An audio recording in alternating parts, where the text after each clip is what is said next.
उस इलाके का सबसे बड़ा आदमी।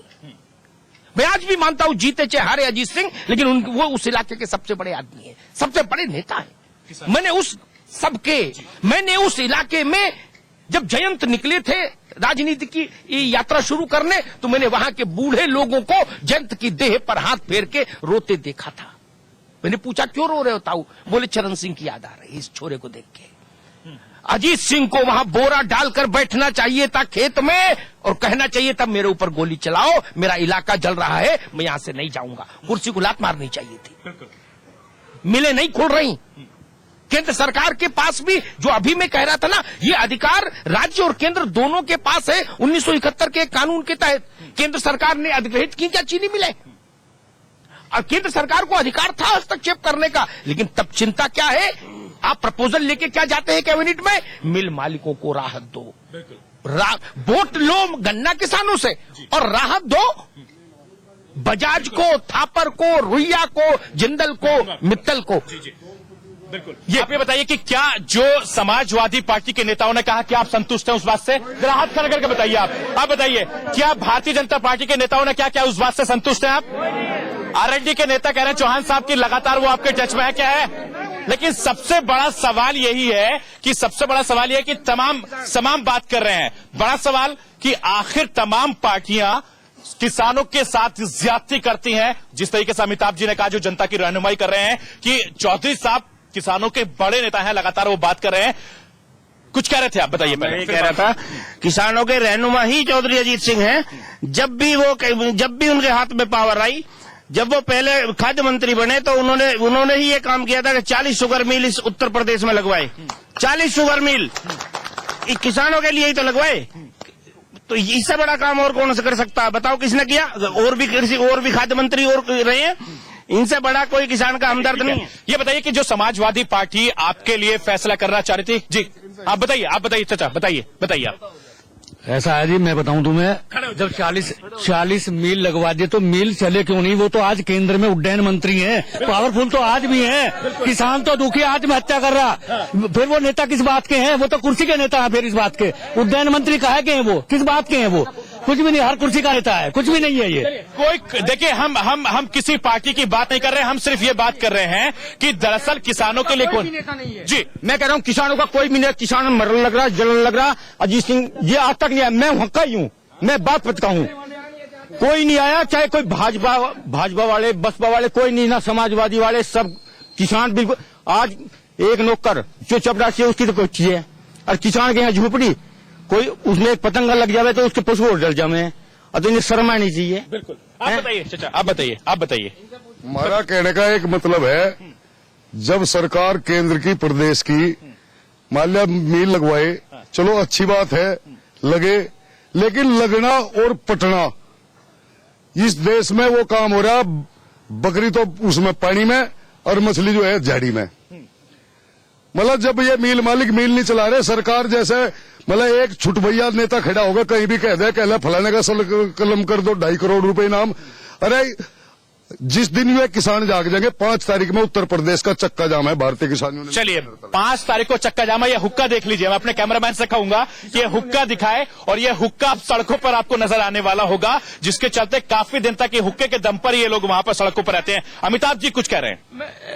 दुर्भाग्य इस देश का मालूम क्या है, जब हिंदुस्तान आजाद हुआ तब यहाँ की 80% आबादी कृषि पर आधारित थी, तब भी किसान ताकत क्यों नहीं बना? आज तो कृषि पर बहुत कम आबादी केंद्रित है। मालूम है क्यों? जो छोटा सा दृश्य अभी हमने देखा, कुछ लोग टिकैत जी के साथ, कुछ लोग करें कि किसानों के मसीहा अजीत सिंह, कुछ लोग कहेंगे जी मुलायम सिंह किसान नेता है, कुछ लोग कहेंगे जी राजनाथ सिंह किसान नेता है। आप खानों में बटे रहेंगे, लोग आपके सर पर चढ़कर शासन करते रहेंगे। आप जातियों में बटे रहेंगे, जाट इसके साथ, गुजर उसके साथ, आपका गन्ना जलता रहेगा। आपकी झोपड़ी कभी भी लेंटर वाला मकान में तब्दील नहीं होगी। लिख के रख लीजिए, जब गांधी, नेहरू, राजेंद्र प्रसाद जैसे लोग थे तब आपका जीवन नहीं सुधर पाया। आज के तो बौने नेता हैं। आप नहीं जागेंगे तो कुछ नहीं होगा। 2 लोगों का मैं नाम लूंगा यहाँ। महेंद्र सिंह टिकैत थे जिन्होंने एक जागृति पैदा की। टिकैत के बाद के लोग उस उत्तराधिकार को संभाल नहीं पाए। कहां टिकैत, कहां चरण सिंह का दौर देखिए, 8 राज्यों के नेता थे। कल मैं कह रहा था किसी से, 8 राज्यों के नेता थे। चरण सिंह के दरबार में बैठने वाले लोगों के नाम हुआ करते थे कुंभाराम आर्य, बीजू पटनायक और देवीलाल जैसे नेता, और आज उनकी उत्तराधिकार 1.5 जिलों में आके सिमट गए। बिल्कुल अमिताभ जी, जो आत्महत्या मेरठ में जो किसान कर रहे थे उसकी करने की जो कोशिश की, उसकी तस्वीर लगातार हम अपने दर्शकों को दिखा रहे हैं कि ये दरअसल उत्तर प्रदेश में हाल है किसानों का, कि किस तरीके से लगातार वहां पर नारेबाजी हो रही है, धरना प्रदर्शन हो रहे हैं, और आने वाले वक्त में उत्तर प्रदेश की क्या हालत होगी वो किसी से छुपी नहीं है। चाचा ये बताइए कि जो किसान लगातार आप अपने गन्ने की मांग को लेकर अड़े हुए हैं, किसान भाई आपके आत्महत्या करने को मजबूर है, आत्महत्या करने की कोशिश कर रहे हैं और राष्ट्रपति तक से गुहार लगाइए। हाँ जी, ना तो पिछला पेमेंट मिला, दूसरे कहाँ से फीस जमा करें बालकों की, कहाँ से डॉक्टर के दिखावे, क्या करें। जो अब हमने अब तक ही गन्ना पैदा करा है खेत में सड़ने को लग रहा, तो इससे बड़ा हमारे साथ अत्याचार होगा क्या। बिल्कुल, आप बताइए चाचा। भाई यही है जी, हम भूखे मर रहे हैं, 5% का ब्याज ले लेकर गुजारे कर रहे हैं, पैसा नहीं मिलता, कहाँ से गुजारे करें बताओ। आप आइए चाचा, आइए बताइए। सबसे पहले अपने दर्शकों को बता दें कि लगातार समाचार प्लस इन किसानों की आवाज उठा रहा है, पल पल की जानकारी आपको दे रहा है, और सरकार को जगाने की हम कोशिश कर रहे हैं कि इन किसानों का जो वाजिब हक है इनको दिया जाए, वरना आने वाले वक्त में क्या हालत होगी। किसान किस तरह की धमकी दे रहे हैं वो किसी चीज से छुपी भी नहीं है। जी, उत्तर प्रदेश का निजी क्षेत्र का सबसे बड़ा उद्योग समूह जिसकी सबसे ज्यादा मिले हैं, वो उसने मुख्यमंत्री के यहाँ जाके कहा कि हम तो घाटे में हैं, और हाई कोर्ट में उसके जो कागज प्रस्तुत हुए लिखित पलट में, उसमें उसने डिविडेंड बांटा है अपने शेयर होल्डर्स को, अपना प्रॉफिट दिखाया है। ये कैसी दोहरी और दोगली बातें हो रही हैं। आप शासन के पास जाते हैं तो कहते हैं हमको मदद दो, और चिट्ठी केंद्र के मंत्री लिखते हैं उन मिलों को मदद देने के लिए कि इनको छूट दो, हमारे टैक्स से पैसे से जो 1600 करोड़ और 1800 करोड़ रुपए के प्रॉफिट में जाती है, और किसान का गन्ना जलता है। ये दोहरापन नहीं चल सकता इस देश में। और अमिताभ जी, बड़ा सवाल यह है कि इन किसानों से जब बात हुई, उन्होंने कहा कि पैसे नहीं दे रहे हैं, बच्चों की फीस नहीं जमा कर पा रहे हैं। जिस घर में जिस किसान का बेटा या बेटी बीमार है, वो अपने बच्चों को ठीक से इलाज भी नहीं करा पा रहे हैं। ये हालत किसानों की उत्तर प्रदेश में है। जिस सूबे के मुख्यमंत्री खुद नौजवान है, उस किसान का बेटा एक नौजवान है जो बहुत देर से कुछ कहना चाहता है। आप आइए, बताइए क्या कहना चाहते हैं, क्योंकि आप से कुछ साल बड़े हैं। अखिलेश यादव साहब जी, मेरा मतलब चौधरी साहब से है। जो अभी बात आई 40 मिल मालिक उत्तर प्रदेश में लगवाए गए, सब सही रख दी। जो ये 40 चीनी मिल लगवाई गई, या तो उन्हें चलाया जा, नहीं चलाया जा तो चौधरी साहब हाथ खड़े कर दे, या तो हम उसे पाड़ के उल्टे चीनी मिल मालिकों के हाथ में दे देंगे, नहीं अपने आप चला लेंगे। देखिए, ये नौजवान है, ये किसान का बेटा है, किसान का बेटा है, नाशकरण पर लग रही, ये किसान का बेटा है। और इसका दुख आप समझ सकते हैं, क्योंकि जिस परिवार में पैसा नहीं आ रहा हो, चूंकि उनकी जो सोर्स ऑफ अर्निंग है, यानी कमाई का जो जरिया है वो खेत है, और उसके बाद उनकी फीस जमा नहीं हो रही है। बीटेक में एडमिशन होना तो इसलिए नहीं हुआ कि भुगतान नहीं मिला। देखिए, ये नौजवान है उत्तर प्रदेश का, जो किसान का बेटा है। बीटेक में इनका एडमिशन होना था, लेकिन पैसे न होने के चलते इनका एडमिशन नहीं हो पाया, जिसके चलते इनका गुस्सा आप देख सकते हैं। लेकिन हम उम्मीद करते हैं कि आप अपनी पढ़ाई को जारी रखेंगे, और सरकार आपकी बात को जरूर सुनेगी। जो सरकार के रहनुमाई कर रहे हैं वो भी कर रहे हैं।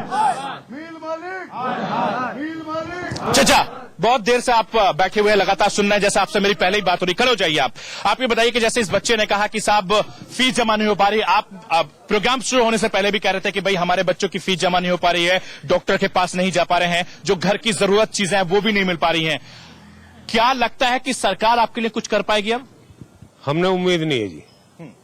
इन्होंने तो जो हमने वोट खिला के जो या पब्लिक चाहिए वोट गेट दो, या चिन्नी तो शरद पवार ही खुआ देगा इस देश ने। अपना जो विदेश से चिन्नी आवे, अपना फैक्ट्री 12 महीने चले।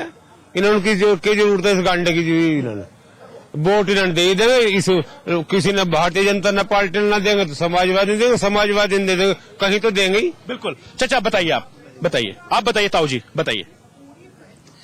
जब से ये हमारी सरकार आई है जी, अखिलेश यादव की, हाँ।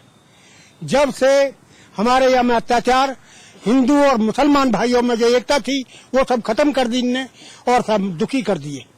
कोई किसान आज सुखी नहीं है। ये तजुर्बा बोलता है। आप इस बात से अंदाजा लगा सकते हैं, ताऊ जी के बाल सफेद हो गए, तजुर्बा है, और इन्होंने बहुत सारा वक्त सड़कों पर गुजारा है। बताइए चाचा। हाँ, ये जो किसान के पास जो खर्चे इतने हैं ही, तेल की महंगाई हो गई और खर्चे ज्यादा हो गए, इसे आमदनी पिछला पैसा मिला नहीं, अब ईंख नहीं जा रही, तो किसान क्या करेगी। बिल्कुल, किसान लगातार परेशान है। अमिताभ जी, आपने नेताओं को सुना, इन किसानों के जो गरीब किसान हैं उनको भी आपने सुना। उनका यही कहना है कि उनकी 80 साल की उम्र हो गई है, उन्होंने तमाम सरकारों को देखा, तमाम पार्टियों के पास गए, वोट आते हैं, दे देते हैं, लेकिन उनकी सुध कोई नहीं लेता है। हालत जस की तस है, घर में बच्चे बीमार हैं, स्कूलों में देने के लिए फीस नहीं है, गाड़ी में ट्रैक्टर ट्रॉली में पेट्रोल डीजल नहीं भरवा रहे हैं अपनी मोटरसाइकिल के अंदर। ये जो हालत उत्तर प्रदेश की बनी हुई है, क्या सरकार चेतेगी? केवल उत्तर प्रदेश की नहीं, कल मैंने एक बहस में कहा था 2005 से 2011 तक 2,90,000 किसानों ने आत्महत्या की। इसका एक महीने का अगर औसत निकाले तो एक महीने में 4200 किसान आत्महत्या कर रहा है इस देश में, एक महीने में। इतनी ज्यादा संख्या में तो लोग आतंकवाद के शिकार नहीं हो रहे इस देश में, सड़क दुर्घटनाओं के शिकार नहीं हो रहे, जितनी बड़ी तादाद में किसान मर रहा है। और हर नेता किसान के साथ है, हर नेता किसानों का मसीहा है, हर नेता की आंख में किसान के लिए आंसू है, और किसान मर रहा है। इससे बड़ा तमाशा हो नहीं सकता। याद रखिए, जो सरकारें डीएम और कलेक्टर और कप्तानों को मिल मालिकों का अर्दली और सिक्योरिटी गार्ड बना के भेजती है जिलों में, आप उनसे अपेक्षा करते हैं कि वो मिल चलवा देंगे शक्ति के साथ? आप कप्तान को ये कह के भेजते हैं कि जाओ वहां फला जी की मिल है, उसके बाहर स्टूल डाल के बैठना, तुम उनके चौकीदार बनो, उनकी चौकीदारी करो। बिल्कुल, किसान कहां जाए? किससे जाके अपनी बात कहेगा? जिसको वोट दिया वो सुनने को तैयार नहीं, जो हमारे टैक्स से तनख्वाह पाते हैं कर्मचारी अधिकारी वो सुनने को तैयार नहीं। जब सब कुछ बंधक हो गया उन 40-50 औद्योगिक घरानों के हाथ में, तो 50 लाख लोगों को तो सड़क पर रोना ही पड़ेगा। कहां जाएंगे? बिल्कुल, बड़ा सवाल जी, बताइए। सवाल है सभी पार्टियों से, मेरा सभी राजनीतिक पार्टियों से एक सवाल है कि देश में जो भी कुछ घटना घटित होती है, चाहे जो भी घोटाले होते हैं, उन घोटालों पर विधानसभा और लोकसभा और विधान परिषद सब जो है बंद कर दी जाती है। मैं पूछना चाहता हूं सभी राजनीतिक दलों से, चाहे भाजपा हो, कांग्रेस हो, बसपा हो, सपा हो, लोक दल हो, क्या किसी सरकार ने आज तक किसानों का 6500 करोड़ रुपया बकाया चल रहा था अभी मिल मालिकों पर, किसी भी पार्टी ने जो है विधानसभा या लोकसभा में उसका जो विरोध किया? क्या किसी भी पार्टी ने जो है उसका क्वेश्चन की बात नहीं है। संसद ठप क्यों नहीं हुई? जब 300 करोड़ के हेलीकॉप्टर घोटाले हो सकते तो 6500 करोड़ पे क्यों नहीं हो सकती संसद ठप? लोकसभा ठप, विधानसभा ठप क्यों नहीं हो सकती? कहां गए हमारे मुख्यमंत्री? इनका जो है प्रदेश की सरकार में भी हिस्सा है और देश की सरकार में प्रदेश का हिस्सा है। इसमें मैं तो केंद्र सरकार को भी और प्रदेश सरकार को दोनों को दोषी मानता हूं, चाहे किसी भी पार्टी की सरकार है। किसान के हित में कोई नहीं बोल रहा, किसान के हित में कोई नहीं बोलता, ये लगातार बार बार आवाज उठ रही है। और इसका सीधा सा जीता जागता नमूना आप देख सकते हैं कि लगातार जो किसान है वो आत्महत्या करने पर मजबूर है, धमकी दे रहे हैं, आत्मदाह करने की कोशिश भी कर रहे हैं। अगर आने वाले वक्त में उत्तर प्रदेश की सरकार ने इन तमाम किसानों के बारे में अगर नहीं सोचा, मिलों को चालू नहीं कराया, तो उत्तर प्रदेश की सड़कों का क्या हाल होगा ये किसी से छुपा नहीं है। जी, सड़कें तो इस तरीके की है, यहां मैं आपको बता दूं, मतलब गन्ना जो हमारा गन्ना है, ये सारा गन्ना सड़कों पर होगा, डीएम आवास पे होगा, डीएम के कार्यालयों में होगा, रेल में होगा, ना रेल चले ना बस चले। देखो एक बात है टिकैत साहब, एक बात का आग्रह थे, तंग आए तो जंग आए। लड़ना भी काम हराम का और लड़ाई तक दूर भागना भी काम हराम का।